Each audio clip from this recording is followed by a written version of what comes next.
नमस्कार. मी गणपतीची मूर्ती घ्यायला दुकानात गेले होते. खरं तर समजतच नव्हतं की कोणती मूर्ती घेऊ. प्रत्येक मूर्तीमध्ये मला गणपती बाप्पा हे खूप अद्भुतच दिसत होते. म्हणजे मला असं वाटायचं की हे गणपती बाप्पा तर सारखेच आहे. जराही त्यांचे कपड्यांमध्ये थोडाफार हेरबदल असला, पण गणपती बाप्पा तर तोच ना. वेगवेगळ्या आकाराचे, वेगवेगळ्या साईजचे, लहान, मोठे.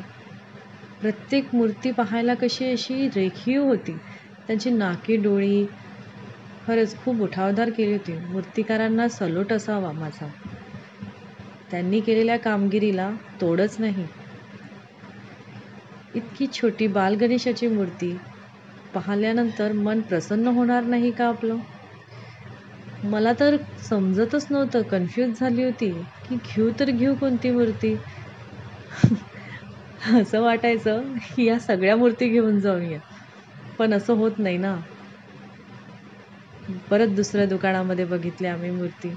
तिथे पण मूर्ती, अरे बापरे! किती सुंदर सुंदर मूर्त्या.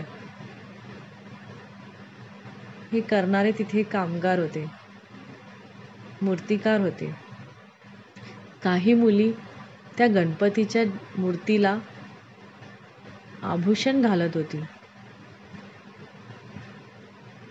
इतक्या छोट्या छोट्या मूर्त्या, पण खूप गोड, खूप सुंदर अशा होत्या.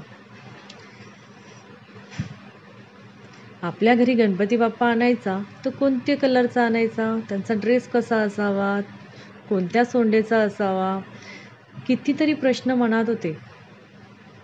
पण मला सुचतच नव्हतं की हे साऱ्या मूर्त्या एकसारख्याच कशा काय दिसतात.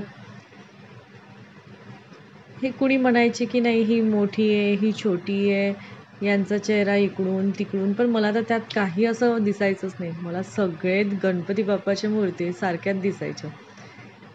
शेवटी आम्ही एक मूर्ती फायनल केली आणि घरी घेऊन आलोय. गणपतीच्या दिवसांमध्ये इतक्या गणपतीचे दुकानं लागले होते.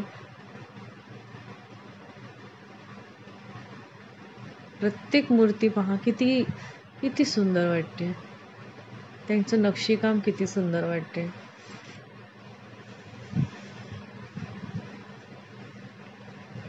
मी पाहिलेल्या गणपतीच्या मूर्त्या तुम्हाला यासाठीच दाखवते. फायनली मी आणलेला हा माझा घरचा गणपती आणि हे त्यांचं डेकोरेशन. किती सुंदर दिसतात ना.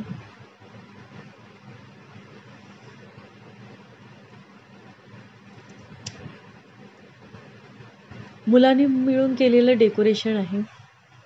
खरंच खूप सुंदर केलं होतं.